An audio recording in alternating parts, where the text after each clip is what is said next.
Très bien, merci beaucoup. Je vais maintenant laisser la parole aux orateurs des groupes politiques en rappelant que chacun a 4 minutes maximum pour démarrer. Et je n'ai pas les noms qui s'affichent, mais c'est l'oratrice du groupe Rassemblement national qui démarre en premier. Je vous laisse la parole.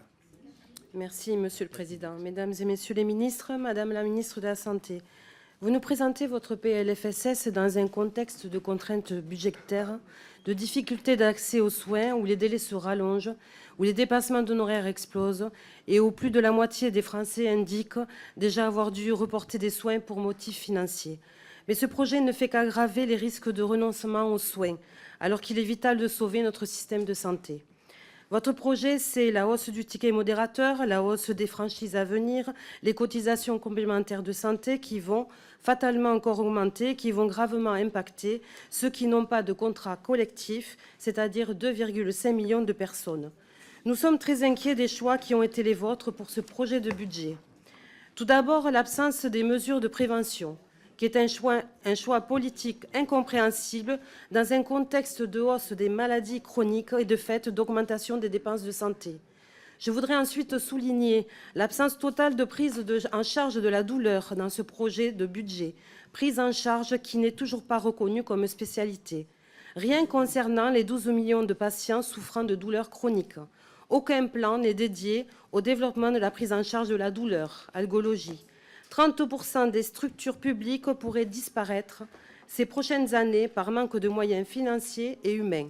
Le délai d'attente pour la prise en charge de la douleur est toujours de plusieurs mois pour une première consultation. Madame la ministre, les Français veulent qu'on leur assure leurs droits fondamentaux d'autant plus que quand ils se trouvent en situation de vulnérabilité. Je voudrais ici évoquer plus particulièrement le sujet des soins palliatifs. Au printemps dernier, la ministre de la Santé avait annoncé vouloir donner une impulsion forte à ces soins dès les 3 prochaines années. L'effort, malheureusement, ne semble pas être au rendez-vous. Le budget qui leur était alloué en 2024 était de 84 millions. Il passera à 6 millions en 2025, insuffisant. Nous attendons toujours des mesures permettant d'accompagner les malades sur tout le territoire, grâce à la mise en place d'un dispositif territorial. 25 ans après, la loi de 99 n'est toujours pas effective. Nous attendons aussi le déploiement de tels soins dans chaque lieu de vie en favorisant l'implication des libéraux dans l'accompagnement palliatif pour développer la prise en charge à domicile et systématiser le suivi en EHPAD.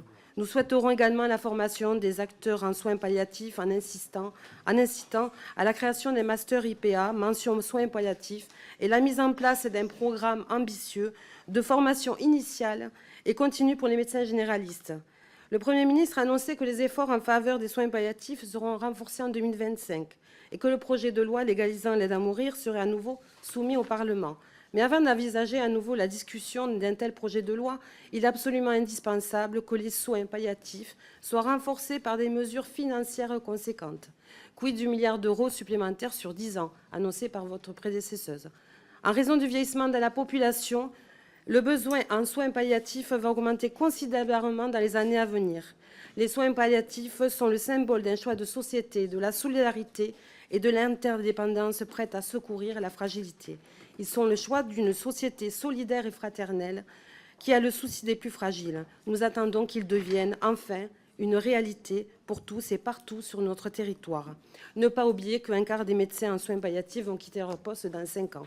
Je souhaite donc savoir, Madame la ministre, quelle sera votre politique en faveur des soins palliatifs et quel engagement financier conséquent vous déciderez, vous enfin, à prendre pour mettre cette politique en pratique. Merci. Madame de Gorsuc, merci beaucoup. Je vais